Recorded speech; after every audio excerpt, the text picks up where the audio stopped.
أعوذ بالله من الشيطان الرجيم. بسم الله الرحمن الرحيم.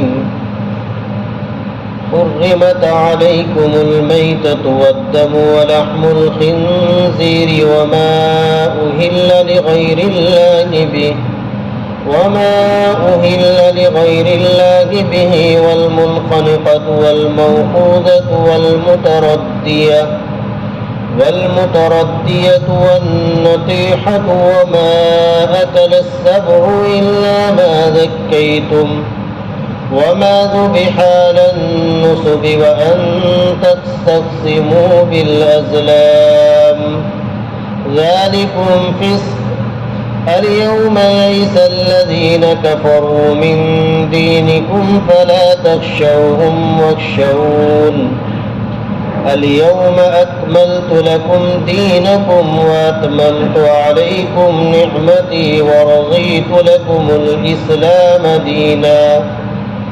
فمن اضطر في مخمصة غير متجانف لإثم فإن الله غفور رحيم.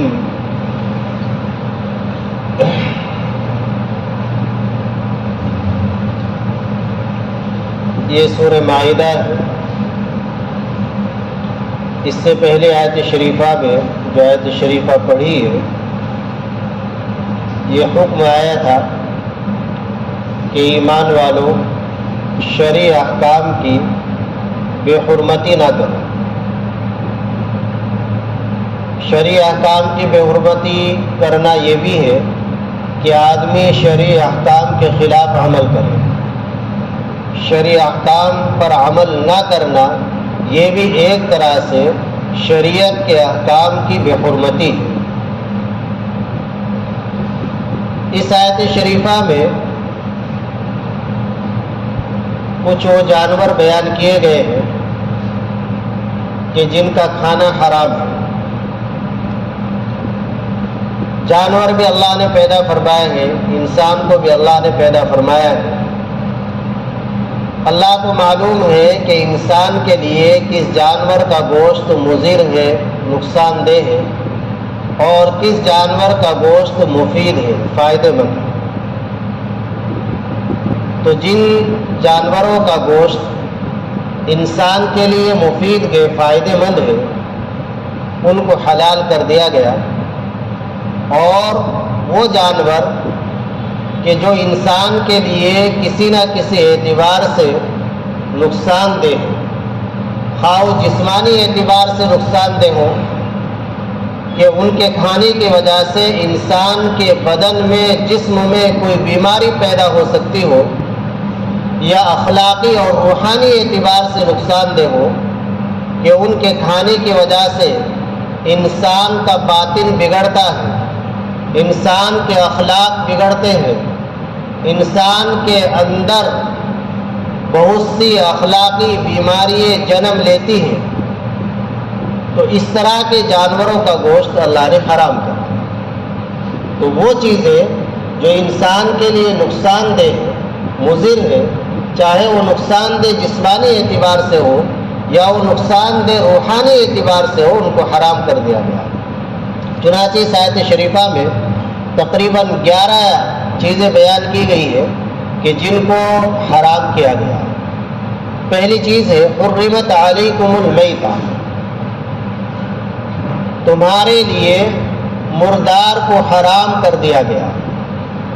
جو جانور خود طبعی موت سے مر جائے تو وہ جانور حرام ہے، اس جانور کو حرام کر دیا گیا.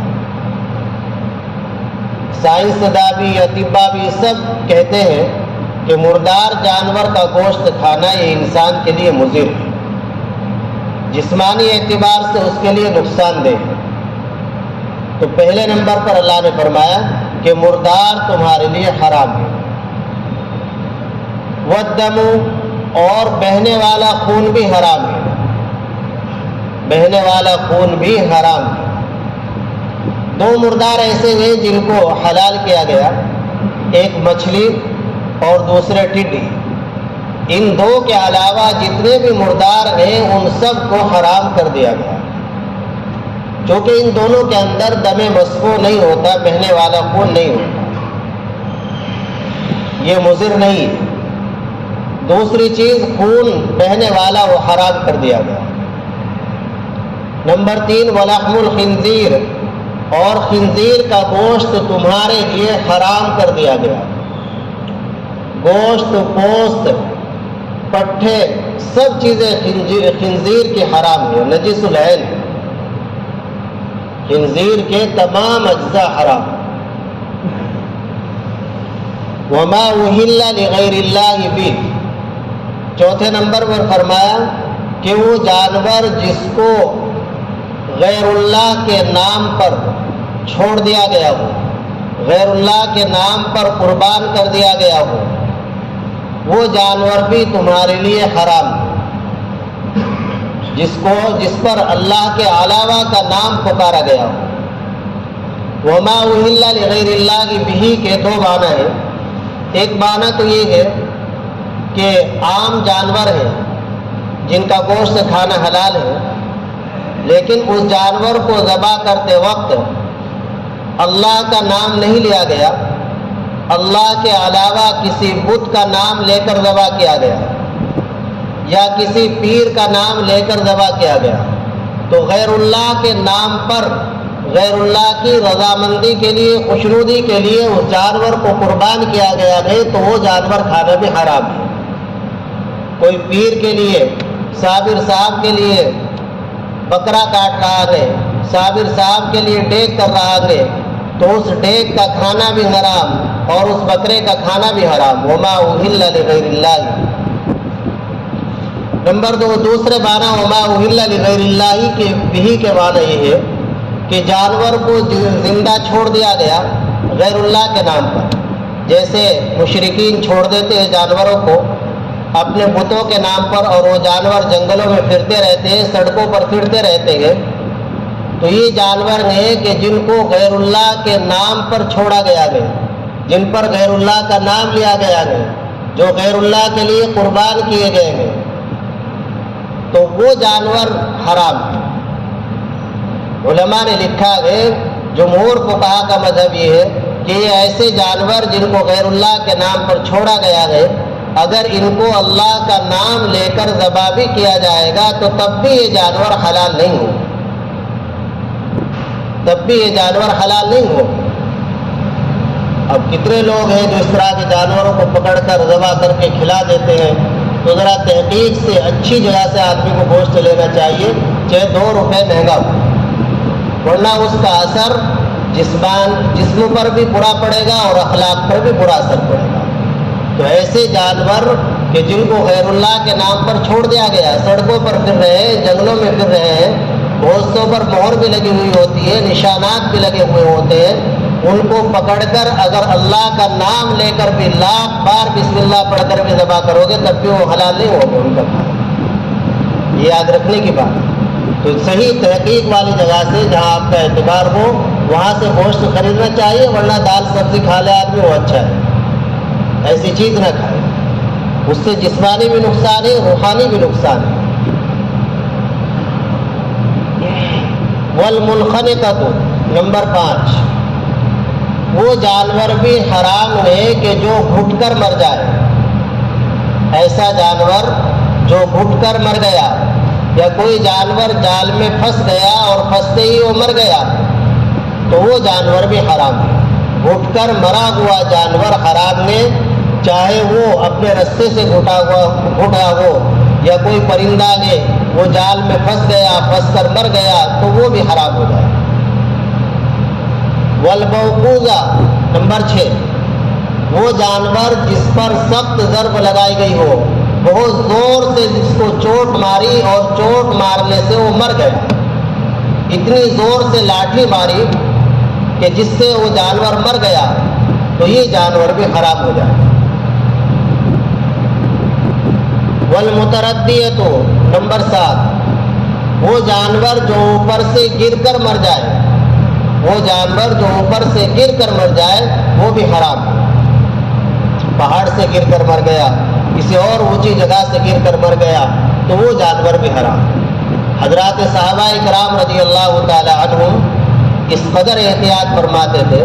حضرت عبداللہ ابن عباس رضی اللہ تعالی عنہ فرماتے ہیں کہ اگر کسی شخص نے پہاڑ پر کھڑے ہوئے شکاری جانور کو تیر مارا بسم اللہ پڑھ کر اور وہ تیر اس جانور کو جا کر لگ گیا اور لیکن وہ جانور نیچے گر گیا اور پھر اس کو مرا ہوا پایا تو فرمایا کہ جانور بھی حرام ہے, اس کا گوشت نہ کھاؤ. کیوں؟ اس لیے کہ اس میں احتمال پیدا ہو گیا, شک پیدا ہو گیا کہ ہو سکتا ہے کہ یہ جانور تیر سے نہ مرا ہو بلکہ یہ جانور مرا ہو گرنے کی وجہ سے, اور وہ جانور جو اوپر سے نیچے گر کر مر جائے اللہ تعالیٰ نے قرآن کریم میں اس کو حرام قرار دیا ہے, اس لیے اس جانور کو بھی نہ کھاؤ.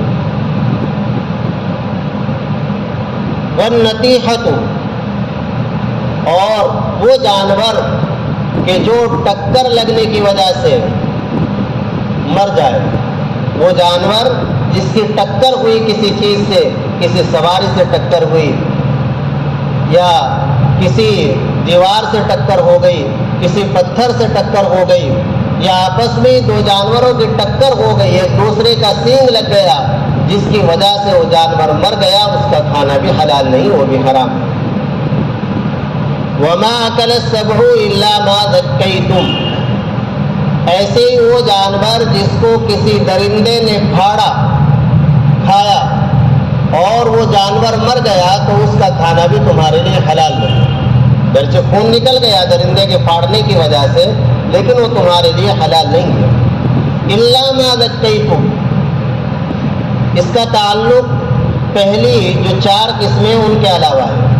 اللہ تعالیٰ فرما رہے ہیں کہ ان جانوروں میں سے جس جانور کو تم شرعی طور سے شرعی طریقے پر ذبح کر لو تمہارے لیے حلال ہو جائے گا, لیکن مردار حلال نہیں ہوگا, خون حلال نہیں ہوگا کسی طریقے سے, خنزیر حلال نہیں ہوگا, اور وہ جانور جو غیر اللہ کے نام پر چھوڑا گیا ہے اسے لاکھ شرعی طریقے سے ذبح کیا جائے وہ بھی حلال نہیں ہوگا.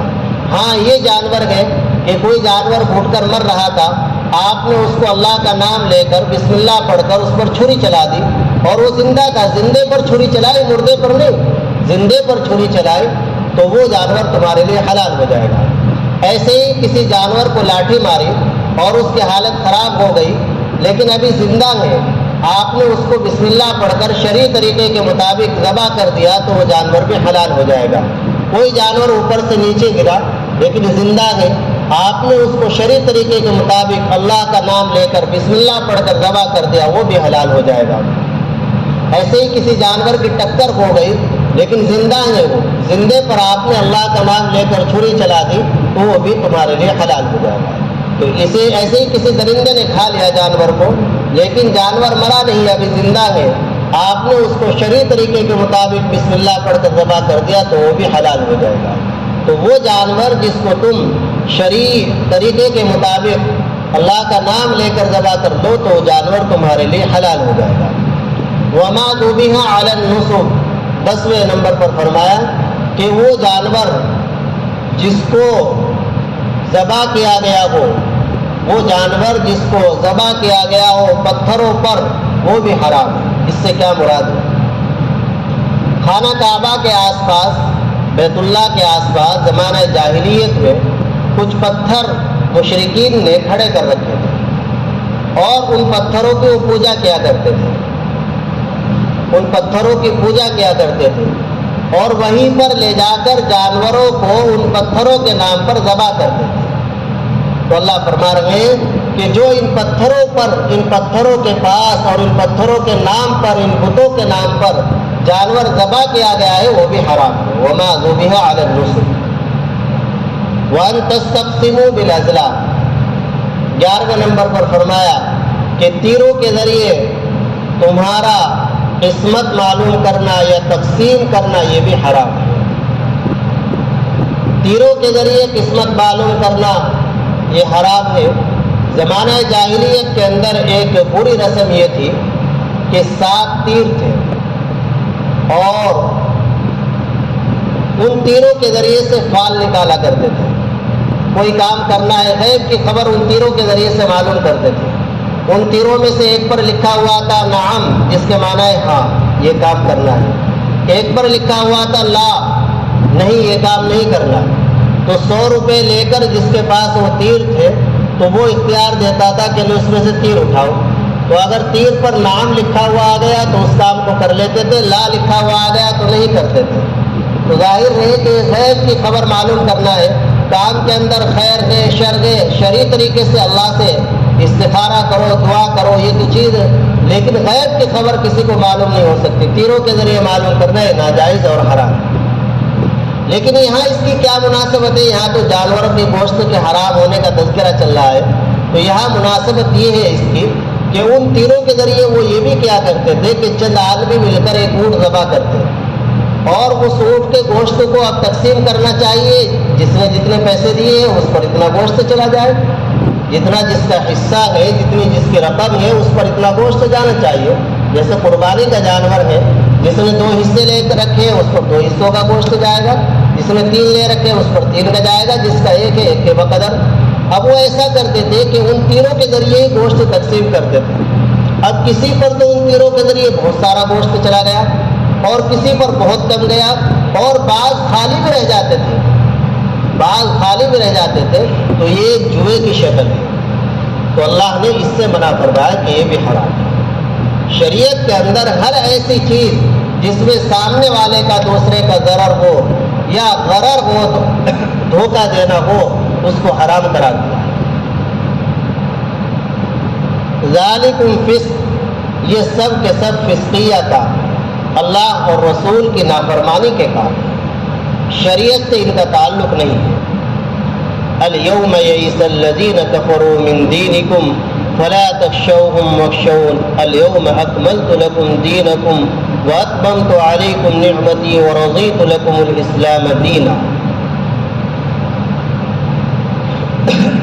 آیت شریفہ کے 2 ٹکڑے ہیں جو بڑی ہی اہمیت کے حامل ہیں اور بڑے پیارے ہیں۔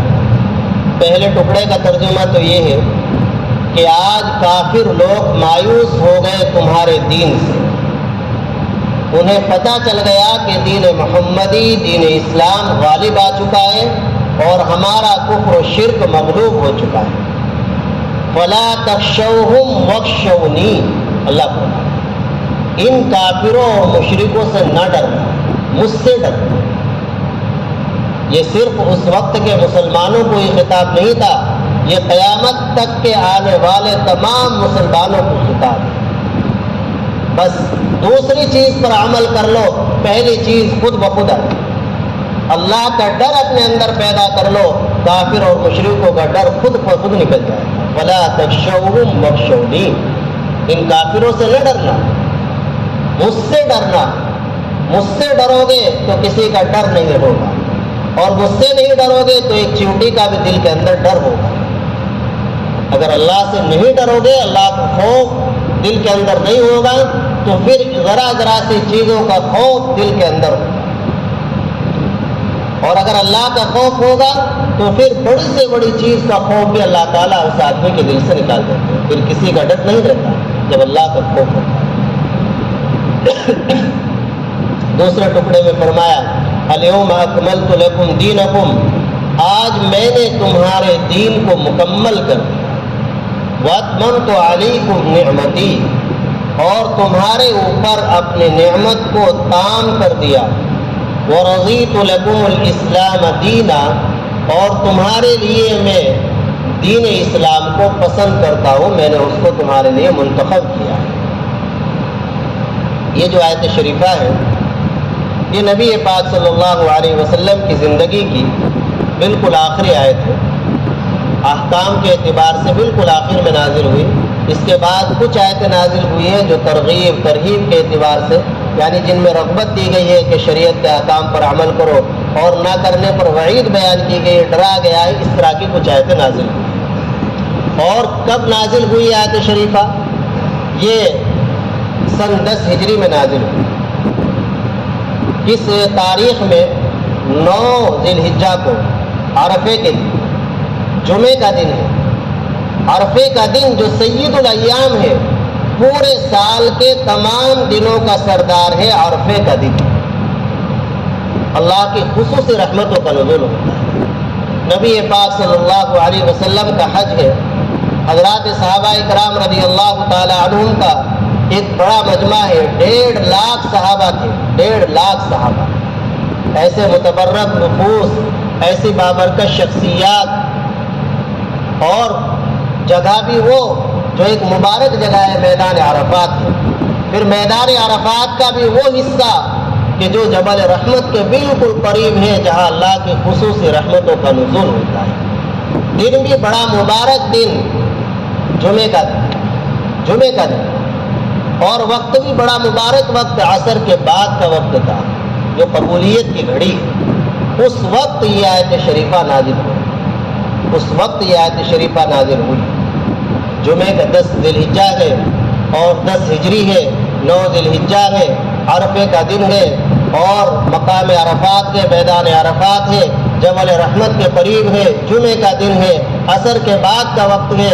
اس وقت یہ اللہ کے نبی صلی اللہ علیہ وسلم پر یہ آیت شریفہ نازل ہوئی۔ بعض یہودی علماء حضرت عمر فاروق رضی اللہ تعالی عنہ کے پاس آئے اور کہنے لگے کہ آپ کے نبی پر یہ آیت شریفہ نازل ہوئی، اور اتنی اہم آیت شریفہ ہے، اتنی بڑی خوشخبری آپ کو دی گئی ہے، اتنے مبارک دن میں، اتنے مبارک وقت میں نازل ہوئی ہے۔ اگر ہمارے یہاں یہ نازل ہوتی، اگر ہمارے یہاں اس طرح کی آیت نازل ہوتی تو ہم تو اس دن کو عید کا دن، جشن کا دن بناتے۔ حضرت عمر فاروق رضی اللہ تعالی عنہ نے فرمایا مجھے سب کچھ معلوم ہے کہ آیت شریفہ کب نازل ہوئی ہے، کس وقت نازل ہوئی ہے، کس تاریخ میں نازل ہوئی ہے، کس دن میں نازل ہوئی ہے، کس مقام پر نازل ہوئی ہے، کس سن میں نازل ہوئی ہے۔ اشارہ یہ تھا کہ ہم بھی خوشی مناتے ہیں، ہمارے لیے بھی خوشخبری ہے، اور ہم بھی جشن مناتے ہیں، عید مناتے ہیں، لیکن ہم کوئی ایسا رسمی کام نہیں کرتے، بس جو چیز ہمارے نبی نے ہمارے لیے مقرر کی ہم وہی کرتے ہیں۔ ہمارے نبی نے جب اس کے لیے کچھ فرمایا نہیں کہ اس دن کو عید کا دن بنانا، اور وہ تو بڑا ہی مبارک دن ہے، تو ہم اپنی طرف سے کچھ نہیں کر سکتے۔ الیوم یئس الذین کفروا، آج کافر مایوس ہو گئے کہ اب تم مسلمانوں پر غالب نہیں آ سکو گے، من دینکم فلا تخشوہم واخشون، لہذا ان سے نہ ڈرو، مجھ سے ڈرو۔ الیوم اکملت لکم دینکم، یہ جو آیت شریفہ ہے اس میں نبی پاک صلی اللہ علیہ وسلم کو اور آپ کی امت مرحومہ کو اللہ تعالیٰ نے 3 بشارتیں دی، 3 خوشخبریاں دی۔ سب سے پہلی خوشخبری یہ دی الیوم اکملت لکم دینکم، آج تمہارا دین میں نے مکمل کر دیا۔ دین مکمل کرنے سے کیا مراد ہے؟ یعنی تمہاری شریعت کے حدود مکمل کر دی، فرائض، احکام، سنن، مستحبات جو احکام تمہیں دینے تھے آج دے دیے۔ آج کے بعد پھر کوئی اور حکم نہیں نازل ہوگا، کوئی اور حکم نازل نہیں ہوگا۔ جتنے احکام آنے تھے وہ آ گئے، جتنے احکام آنے تھے وہ آ گئے، اب انہی پر عمل پیرا ہوگا، انہی کو لازم پکڑنا ہے۔ اور اب چونکہ وحی کا سلسلہ بھی بند ہونے والا ہے، وحی کا سلسلہ بھی بند ہونے والا ہے، تو جو احکام آ چکے ان احکام میں سے کوئی حکم ختم نہیں ہوگا، منسوخ نہیں ہوگا۔ حضرات صحابہ کرام رضی اللہ عنہم، عام سب صحابہ تقریباً اس آیت شریفہ کو سن کر بڑے خوش تھے، لیکن حضرت عمر فاروق رضی اللہ تعالی عنہ رو رہے اور دہاڑے مار مار کر رو رہے۔ اللہ کے نبی صلی اللہ علیہ وسلم نے معلوم کیا عمر کیوں رو رہے؟ عرض کیا اس لیے رو رہا ہوں کہ آیت شریفہ کے اس ٹکڑے سے یہ اشارہ مل رہا ہے کہ اب آپ کا بھی وصال ہونے والا ہے۔ چونکہ رسول کو بھیجا جاتا ہے دین کے لیے، دین مکمل ہو چکا تو رسول کی بھی ضرورت باقی نہیں رہی، لہذا اللہ آپ کو بلا دیا۔ یہ فہم اللہ نے ان کو دی تھی، اس لیے تو آپ نے فرمایا لو کان بعدی نبی لکان عمر، اگر میرے بعد کوئی نبی ہوتا تو حضرت عمر رضی اللہ تعالی عنہ۔ وہ رو رہے، تو پہلی خوشخبری تو یہ وَأَتْمَمْتُ عَلَيْكُمْ نِعْمَتِي، اور میں نے تمہارے اوپر اپنی نعمت کو تام کر دیا۔ یہ دین ایک نعمت ہے جس کا سلسلہ شروع ہوا حضرت آدم علیہ السلام سے، حضرت آدم علیہ السلام سے سلسلہ شروع ہوا، ہر نبی کے دور میں کچھ نہ کچھ احکام ان کی امتوں کے مطابق دیے جاتے رہے، لیکن آخری جو مہر لگی اور تمامیت کی جو مہر لگی اس نعمت پر وہ امت محمدیہ میں لگی۔ وَأَتْمَمْتُ عَلَيْكُمْ نِعْمَتِي، یہ دو لفظ استعمال ہوئے، ایک اکملت اور دوسرا اتممت، تو دونوں کے لغوی معنی تو پورا کرنے کے ہی ہے، لیکن امام راغب اصفہانی انہوں نے قرآن کریم کی لغت لکھی ہے، انہوں نے ان دونوں میں ایک بڑا عجیب فرق بیان کیا ہے۔ فرماتے ہیں کہ یہ دونوں کے معنی پورا کرنے کے ہیں، لیکن دونوں میں ایک باریک فرق ہے۔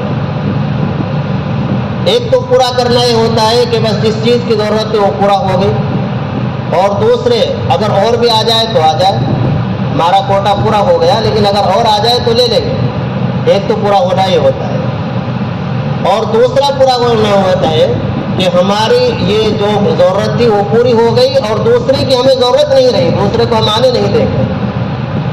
تو امام راغب اصفہانی فرماتے ہیں کہ الیوم اکملت لکم دینکم میں تو یہ ہے کہ جتنے احکام دینے تھے وہ دے چکے، پورے ہو گئے، اور اتممت علیکم نعمتی میں اس طرف اشارہ ہے کہ اب کسی اور چیز کی ضرورت باقی نہیں۔ دین اسلام، مذہب اسلام ایک جامع مذہب ہے، ایک جامع دین ہے، اس میں کسی اور چیز کی ضرورت نہیں ہے۔ جو احکام اللہ نے دے دیے، قرآن و حدیث میں جو کچھ بیان کر دیا گیا وہی کافی ہے۔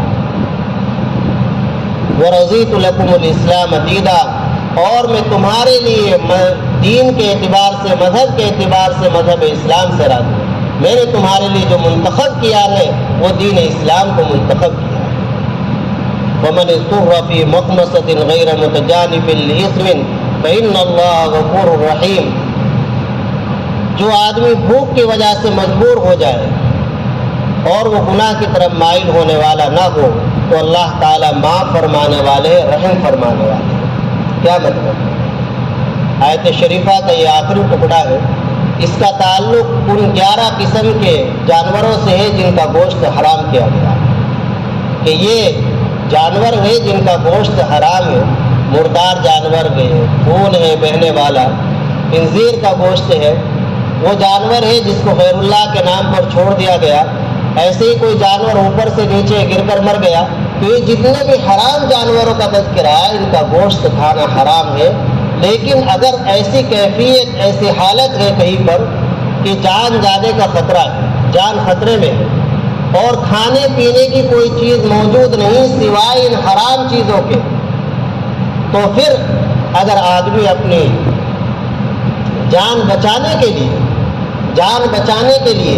جان بچانے کے بقدر ان حرام چیزوں میں سے کھا لے تو وہ گناہگار نہیں ہوگا، وہ گناہگار نہیں ہوگا۔ شریعت نے اس کے لیے اجازت دی، لیکن شرط یہ ہے غیر متجانف لاسم، کہ وہ گناہ کی طرف مائل ہونے والا نہ ہو۔ گناہ کی طرف مائل ہونے سے مراد یہ ہے کہ ایک تو بھوک مٹانے کے لیے اور پیٹ بھر کر نہ کھائے، دوسرے لذت کے لیے نہ کھائے، بس صرف جان بچانے کے لیے، جان بچانے کے بقدر کھائے تو اس پر کوئی گناہ نہیں ہوگا۔ فإن اللہ غفور رحیم، اللہ تعالیٰ معاف